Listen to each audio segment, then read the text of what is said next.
What's going on, YouTube? It's your boy, Cam ATL, and welcome back to another Props Made Easy Prize Picks video. Drop a like down below because I already know you're going to love it. Subscribe to the channel if you haven't already. Let's get straight into it. PropsMadeEasy.com, only $15 a month. Bet smarter, not harder. As we did in the last video, we're going to cover multiple sports in this one video. As you guys know, at Props Made Easy, we have access to NBA, NHL, MLB, Csgo, soccer data, all that stuff, and it can lead you to being able to easily know the best plays in all of these without having to do all the data research yourself, and just making it super simple, even in sports that you might not know anything about. Let's start with one sport I know nothing about. Let's go with hockey. All right. So tonight we got Seattle going against Denver again. On the over, we got to go Adam Larson at the top of the list here for Seattle against Dallas. His prop line's only at 1.5. Vegas likes the over at minus 125. He's hitting 5 of the last 10. Not too worried about this. Never too worried about last 10, last 5, all that, because it really doesn't matter too much. We have it projected at 1.92 projection, 0.42 differential between where the prop line is and where the data has him projected. So that's a great spot for Adam Larson to go over his 1.5. The next guy that I'm going to go ahead and go with, I got to go a Dallas guy, and I'm going to stay on this same dude because he's just been so solid, and Tyler Seguin has been just hitting consistently for me for Dallas. On the other side of this game, his shots on goal is only at 2. He's hit this in 8 of the last 10, which I don't put a ton of merit in last 10. 8 of the last 10 is a cool number to keep in mind. Vegas has it at 2.5. Same exact situation while we played Seguin last time. It was the same exact thing. Last video, his prop type was at 2. We were like, okay, this is a main guy for Dallas. He's one of those guys that's going to need to show up if they're going to win the series. And he did. He got like 3 shots on goal in that game. So at 2, I feel really good about at least the 2 and feel solid about him possibly hitting that 3. So solid spot for Tyler Seguin against Seattle today. We have him projected at 2.33, so nothing crazy on the over, but it's still on the over, and it's still a green differential. So a differential of 0.33 comparative to where we have the projection and where the prop line is. So feel very solid about him at least hitting the 1.5. At least hitting the 2, and feel decent about him being able to hit the 3. All right. Let's get right into the next one. Next sport. That was simple. It's only one game for hockey. Looking at baseball, we're making some adjustments to the hitter fantasy score right now. So hitter fantasy score is being worked out at Props Made Easy. So we don't have those available to us early morning. As the day goes on, though, obviously hitter fantasy score will be added once Prizepicks adds total bases, pitching outs, earned runs allowed, all that. It'll all be on the tool, and that will be even more value here for MLB. But as of right now, all we have is the pitcher strikeouts that PrizePicks has available for us. Hitter fantasy score will pop up here soon, so all Props Made Easy members keep refreshing the tool. When the hitter fantasy score pops in, obviously those will be at the top of the list, and you'll have some decent value options there to be able to grab. But for today, we're going to go Freddie Peralta and Michael Wacha over their pitcher strikeouts. Freddie Peralta's at the top of the list. His strike prop line's at 5.5. I get it. He's in St. Louis. They're not the highest strikeout team in the world. Vegas likes the over at 5.5. We have him projected at 6.3. Now, here's the thing. A 0.81 differential between where the prop line is and where we have him projected. Here's the thing. St. Louis might not be the highest strikeout rate team in the world, but Freddie Peralta is way too good for his prop line to only be at 5.5. Freddie Peralta is a very high K% pitcher. He's got some really nasty pitches, and he could still do some damage throughout this St. Louis lineup. All he needs is 6. I feel pretty damn good about him hitting that 6 at least here. Freddie Peralta, I have faith in you. 5.5 is too low for you. You are way too talented for that. The data speaks volumes to that. Loves this dude. Feels like he's way too talented for this spot, even though it might be a tough spot. It's a good spot for him to go over the 5.5. All right. Next up, we have Michael Wacha. Yes, Hunter Green is right below him at a minus 140 over. So everybody's going to be doing that. And yes, we have it as the over. We have him projected at 5.73. We have him as a 0.23 differential, but it's yellow, so it's a little more tricky than you might expect. It's not as solid as these two up here at the top when it comes to the data backing it and how comfortable the data is feeling about the play.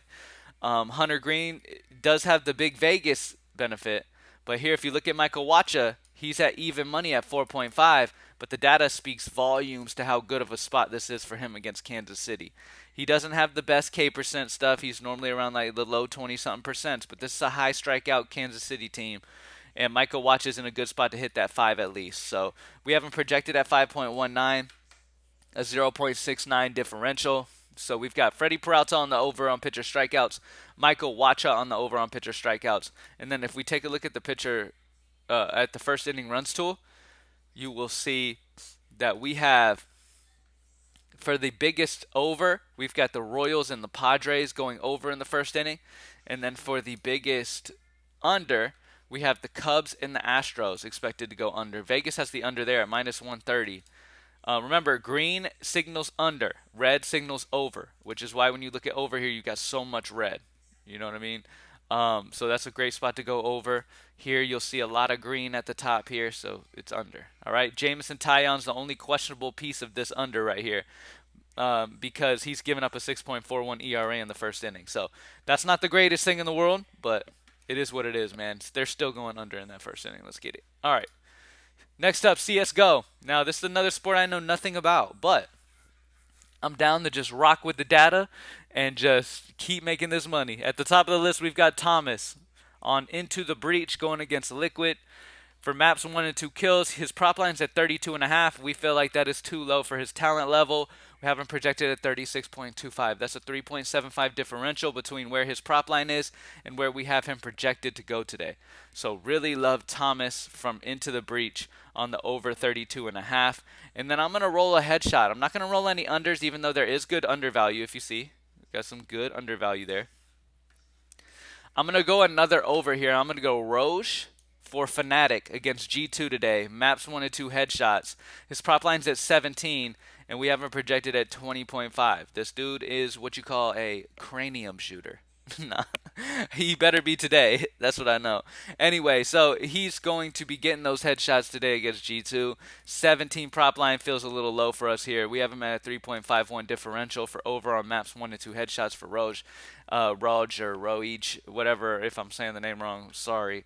But yeah, love both of those spots for the over today. I wanted to mention one thing I've learned from since the CSGO tool has been available and the data's been out is it seems to me like Prizepicks in these other places overcompensate these guys' prop lines and make them a little bit too high when the team is favored. Now I get it, the favored team is expected to get more kills, right? But that doesn't always mean that they're going to beat these crazy high prop lines that sometimes Prizepicks is putting out. Like Prizepicks puts guys like high 40s, like low 40s, mid 40s. And that's just too, like, just because that team's expected to win. That's just too high, especially if the kills are going to be spread out among the team. Like G2 has a lot of guys who can get kills in this team. So a lot of guys are snagging kills from the other, and it's more of a balanced approach majority of the time. Yes, you got main guys like Monesi, and you've got Nico. Those guys are amazing at getting their kills, but still, look at them, 42.5 and 41. That means for both of these guys to go over, Nico would have to get a 41 or 42, and then Monzi would have to get a 43. That's not going to happen. One of these guys are going to go under, and both of them could go under. The differential, that's why the differentials, I've been playing a lot of unders lately for CSGO just because of how high they overcompensate the prop lines, I feel like, on the favored team. What they're doing is they're just taking the favored team and they're raising that prop line up, which is cool, but they're raising it a little bit too high, I feel like. So grabbing the unders can be a solid approach. But yeah, I've been loving to go anything on CSGO. It's been easy money pretty much. Thomas over 32.5 and Roj over 17 headshots. Let's get this money. Let's move on over to soccer. All right, for the soccer video today, there's no over value that's really popping. As you can see, it's only a 0.25 differential for the highest over today. So we're going to switch to unders. We got a 0.55 and a 0.43 that stick out to me for the unders here. We're going to go under on Luis Diaz for Liverpool against Leicester City. His prop line's at 2. So he needs 3 to beat us here. I just don't see it with his projection at 1.45 utilizing the data. So I'm going to rock the under on the 2. If he gets the 2, he won't kill me. I just feel pretty good that he won't reach the 3. So 0.55 differential in soccer is pretty solid. All right, Tomoso Tommaso Baldanzi for Empoli against Samp. Good goodness, they're screwing me up with these names today. His shots is at 1.5. We're going to rock the under here. He needs 2 shots to hit the over on this one, and we have him projected at 1.07. So I'm going to lead in the under opposed to the over. Have him at a minus 0.43 differential. Love the under on Tommaso Baldanzi as well. So we've got under on Luis Diaz, under on Tommaso Baldanzi, and then we look at CSGO. We've got Thomas on the over kills. We've got Roche, or however you say his name, over on the headshots. On MLB, oh, we've got more stuff here. We got more pitcher strikeouts that just dropped. Let's see if we want to change anything or adjust anything.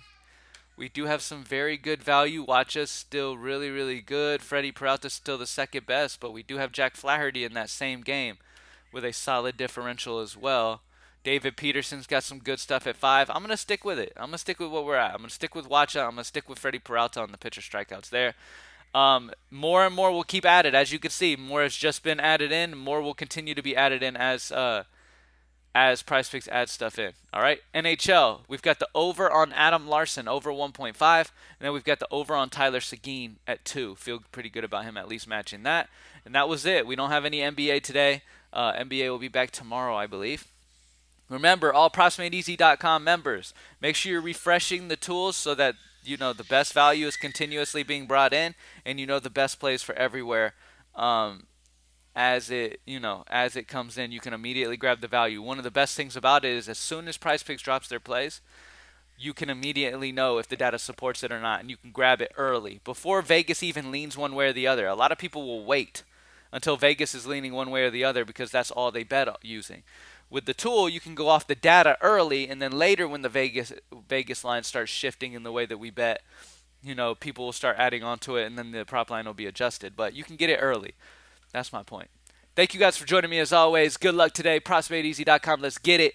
We have been absolutely dominating MLB DFS over at Greenlight DFS, my company that does DFS optimal lines and optimizer and all that stuff over there.